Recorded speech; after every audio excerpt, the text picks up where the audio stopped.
Wingu la hofu lilitanda, huku manyunyu ya mvua yakitiririka toka mawinguni. Wenye kuhuzunika walihuzunika, wenye kukebehi walikebehi. Wengine waliona huruma kwa mama aliyokuwa anatoa machozi ya uchungu juu ya kifo cha mwanaye aliyojinyonga kwenye banda la mbwa. Ngingi ni kijana wa makamo aliyokuwa na biashara ndogo ya kuuza nguo huko mkoani Tabora. Biashara yake haikuwa nzuri, jambo lililompa wakati mgumu sana Ngingi, sababu yeye ndo kijana wa kwanza kwenye familia yao. Alikuwa akitegemewa na baba na mama na wadogo zake watatu. Ufukara ulimpelekea Ngingi asioe, sababu alihisi kumtesa kwa umaskini binti yote atakayemwoa. Siku moja akiwa njiani, huku akiwa katika dimbwi la mawazo mazito, akijiuliza atawezaje kupata mtaji wa kutosha ili wateja wamiminike dukani kwake, ghafla anashtuliwa na mlio wa honi zilizopigwa mara kadhaa na hakusikia, lakini ya mwisho aliisikia na kulipisha lile gari. Lakini gari lilisimama na halikuendelea mbele. Ndipo Ngingi alipoinua kichwa chake na kugundua ni rafiki yake Seba, akiwa katika gari zuri, na hata sura yake ilikuwa na nuru tofauti na kijana aliyekosa pesa. "Vipi ndugu yangu, umewezaje kuwa na gari nzuri na ya thamani kiasi hiki?" aliuliza Ngingi baada ya utani wa hapa na pale. "Mapambano kaka, bila kuchoka kaka," alijibu Seba huku akitabasamu. "Hata mimi napambana sana kaka, lakini wapi," alijibu Ngingi huku sura yake ilionyesha kukosa nuru na machozi yakimlengalenga. "Chukua namba yangu kaka, tuwasiliane kaka," alisema Seba, kisha akawasha gari na kuondoka. Usiku ule Ngingi hakuweza kulala kabisa. Alimwaza sana rafiki yake Seba. Imekuwaje ikapata utajiri ili hali walikuwa wanateseka wote miaka kadhaa iliyopita? Ni biashara gani imempa pesa nyingi kwa muda mchache hivyo? Alitamani sana kujua, maana alikuwa ameshachoka umaskini. Baada ya siku kadhaa kupita, Seba alimpeleka Ngingi kwa mtaalamu, yani mganga. Hiyo ni baada ya Seba kumwambia siri ya utajiri wake na masharti aliyopewa, na yeye kama yuko tayari basi wafike kwa mtaalamu ili apewe tambiko na masharti, kisha awe tajiri. Mganga alimpa masharti mawili tu Ngingi. Alimwambia kamwe kwenye maisha yake asioe, na sharti lingine, baada ya mwaka mmoja wa utajiri wake ajenge nyumba, na katika nyumba hiyo atenge chumba kimoja ambacho kwa mwezi yeye ndio atakuwa anaingia mara moja ifikapo saa 8 mpaka saa 10 alfajiri.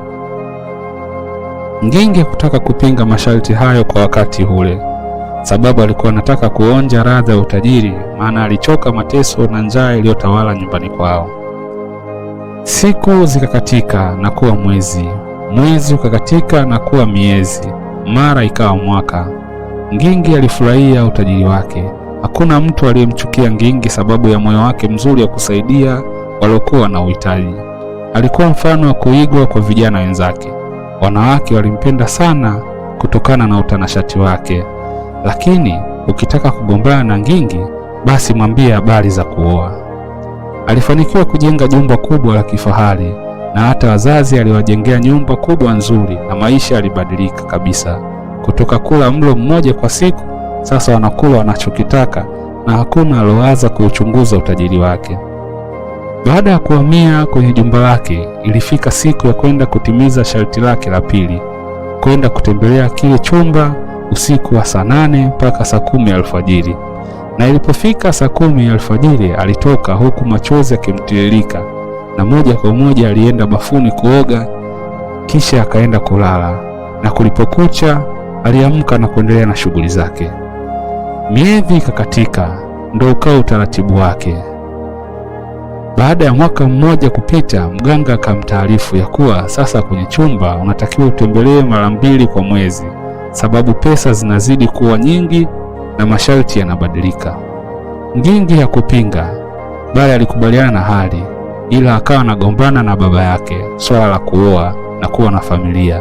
Ikafika kipindi akawa hawasiliani na nyumbani kwao sababu ya kelele za ndoa kila mara. Siku zikaenda na miezi ikawa mwaka sasa. Mganga akamfuata tena Ngingi, akampa masharti tena. Bwana Ngingi, ya kuwa sasa kwenye kile chumba anatakiwa atembelee mara 4 kwa mwezi na sio mara 2 tena.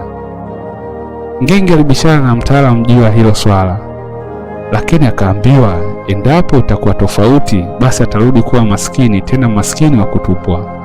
Ikabidi Ngingi akubali na kuendelea kuufurahia utajiri wake. Baada ya miezi 6, mganga akamfuata tena Ngingi, akamwambia sasa mizimu inataka utembelee kile chumba kila siku na sio mara 4 kwa mwezi. Na hapo ndipo utata ulipoanzia. Hivi unajua maumivu ninayopitia? Iweje sasa natembelea kila siku babu? Alioji Ngingi. Kama hautaweza useme tuchukue mali zetu na tusije kulaumiana, wala usije kulalamika kuwa unahitaji msaada mahala popote, alijibu mtaalamu, kisha akaondoka. Alibaki akiwa na dimbwi la mawazo sana. Alitamani achimbe chini ajifukie, lakini asingeweza. Akaamua kutokuwa analala nyumbani kwake na kulala hotelini. Baada ya siku 3, mtaalamu akamwambia, unaikera mizimu, la sivyo rejesha utajiri wetu. Ngingi asingeweza, maana alishaona raha ya fedha. Akawa anakwenda nalala siku moja. Hali ilipozidi kuwa mbaya, akaanza kukesha kwenye kumbi za starehe na kunywa pombe, jambo lililowashangaza watu wengi, maana hawajawahi kumwona akinywa pombe. Ndipo siku moja aliamua kuchukua maamuzi magumu. Akaingia bandani mwa mbwa, akawatoa wale mbwa, akajinyonga na kuacha ujumbe kwa vijana wenye kuwasihi wasipende na wala wasitamani mali za haraka. Kumbe kwenye kile chumba alichoambiwa aya anakitembelea kila saa 8 usiku mpaka saa 10 alfajiri, kulikuwa kuna jitu la ajabu lililokuwa likimuingilia kinyume na maumbile na kumpa maumivu makali kiasi cha kupinga kuingiliwa kila siku.